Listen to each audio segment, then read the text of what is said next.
at Cedar Point, and the wildest ride that's ever come to town is facing you down. Steel Vengeance. We have what it takes to saddle up and plunge down its unforgiving 90-degree drop, to stomach the most gravity-defying coaster on Earth, to rip through nearly 6,000 feet of wood and steel as you ricochet left and right. Or are you gonna cut and run? It's the wildest ride ever built at the only place wild enough to build it, Cedar Point. Save on tickets at cedarpoint.com and add a second day for as low as $20. Welcome back, Coaster Nerd fans, and today I'll be talking about Steel Vengeance at Cedar Point in Sandusky, Ohio. This isn't currently my favorite roller coaster, as a lot of people will say this is the best coaster in the world. I don't feel like it is the best coaster in the world, and I'm going to get into that shortly. I did only sadly get one ride on it. The reason being is because of the fact it kept raining casually when I was at Cedar Point, and the ride kept shutting down because it is right next to the lake. So the winds basically gets hit straight off the bat with the winds, and it doesn't have any other rides in between to stop the winds from coming through.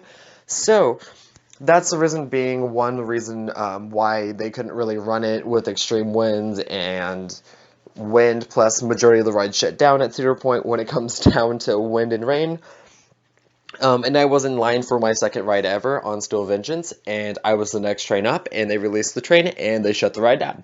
So, my things with Steel Vengeance is not really a good road so far, but I'm hoping to get back this year once the park's open, so I can get on Steel Vengeance again. But for right now, with my one ride, it is currently my third favorite roller coaster of all time. I do find Lightning Rod better. But I rode the Lightning Rod from 2016 when it opened, so that probably will change when I ride the new version of Lightning Rod. But anyway, Lightning Rod and Maverick, two favorite ones on top of Steel Vengeance. But anyway, the reason why I didn't really like Steel Vengeance, I didn't feel like it was that out-of-control ride that everyone was talking about.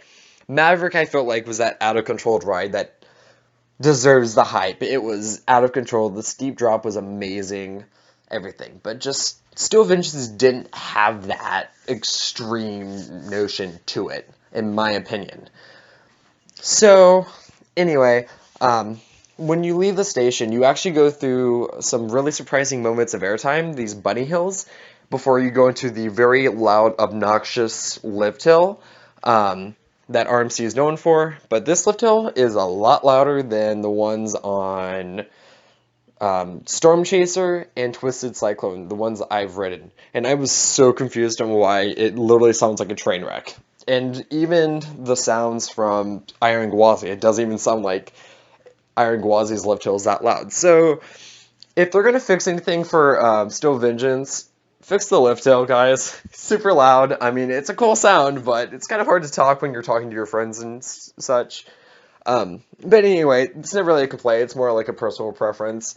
But it does make an intimidating sound, so kudos to the people at Cedar Point for that. Anyway, once you get up to the 205-foot lift hill, you hit a astonishing 90-degree drop. And that's not the first 90-degree drop in this park, as Top Thrill Dragster, Valraven, Wicked Twister, if you want to count Wicked Twister in that category, even Gatekeeper all have really steep drops. Same with Maverick, have very steep drops, either 90 degrees or more than 90 degrees. So it's not the best drop at Cedar Point, in my opinion. Maverick definitely has a better drop. Even, dare I say, Millennium Force has a better drop than Steel Vengeance.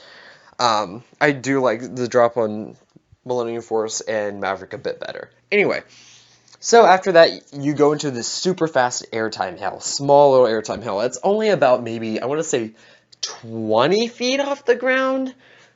Maybe even less than 20 feet, but it goes so fast over that hill. I was so surprised on that. Anyway, you go into this overbank turn, which honestly, I really didn't feel like the overbank turn gave that much airtime, but then again, I was probably one of the first 20 trains on the ride, so it still hasn't 100% warmed up yet. So that probably explains why I didn't get as much airtime as I thought I was going to get on that overbank turn. Anyway, and then you go to this outward bank turn, and that is a crazy thing. And then my most anticipated thing on the ride, which is this barrel roll to a, basically, I don't know what it is. It's like an overbank turn, but like it's low, and then you go into a 0G stall, but downwards.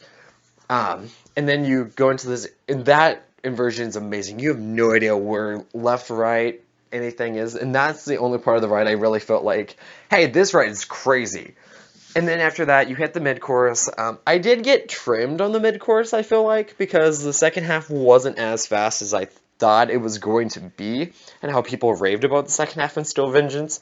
I thought it was kind of mediocre. It was okay, speed-wise, but the second half is amazing, going in and out of the supports, and it feels, not, and probably just because it didn't go as fast as I was expecting, it wasn't as crazy. But the barrel rolls were good. The airtime for the final finale, though, really was a big surprising, though, because I wasn't expecting as much airtime as I was going to get on that final 6 airtime hills, and they delivered full on. But anyway, the ride's glossy smooth, though I guess the only thing why I really didn't find this that good of a coaster is I just find it super overrated. It's a good coaster. It's an amazing ride. I mean, it's literally my second favorite ride at Cedar Point and my third overall. But just it being way overhyped had my expectations way higher than what it was actually going to deliver. And overall, I just came off a little bit disappointed. It was a good ride and stuff, but I just couldn't help myself but feel like I was wanting more from the ride. Which a lot of people are going to be like, how would you want more from Still Vengeance? What would you still change from Still Vengeance?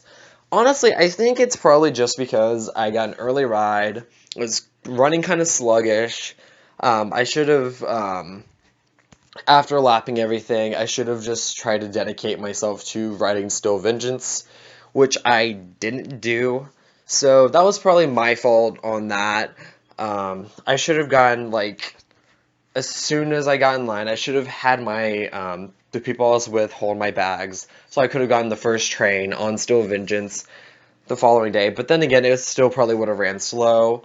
But anyway, I think I just had very bad luck with Still Vengeance, so that could easily change, though, when I go back this year when it warms up really well, and I can ride it in the middle of the day.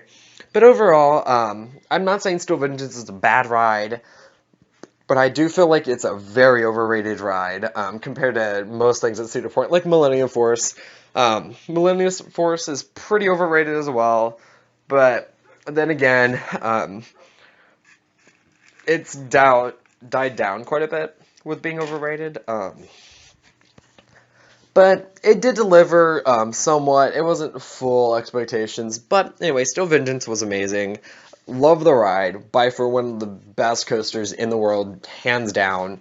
But just for a tad bit sluggish, but that's just because I probably didn't ride it anywhere besides the back row, which I rode in the back row, so that's the best seat. So I don't know. Anyway, leave your comments down below how you like Still Vengeance. I would love to see what your guys' opinions and what I should have done differently, because I feel like I didn't give the best ride on Still Vengeance that Still Vengeance could have gave. So if you guys have any tips on what time of the day, if the back row is the best, if I should have rode in a different row, please just comment down below, because I would love to know and try out these seats when I go back to Cedar Point, and try it at a different time of the day. So anyway, just leave a like, leave a comment. Please tell me, again, what I should have done about Still Vengeance, and why I would think it's overrated. If it is because I rode it in the early morning and it didn't have time to warm up, then that's totally understandable. I will definitely try to ride it after it warms up, and try to get it on a bit of a warmer day, because it was kind of cool as well. So anyway, again, like this video, leave a comment, and we will see you guys out in the queues. Thank you guys for watching.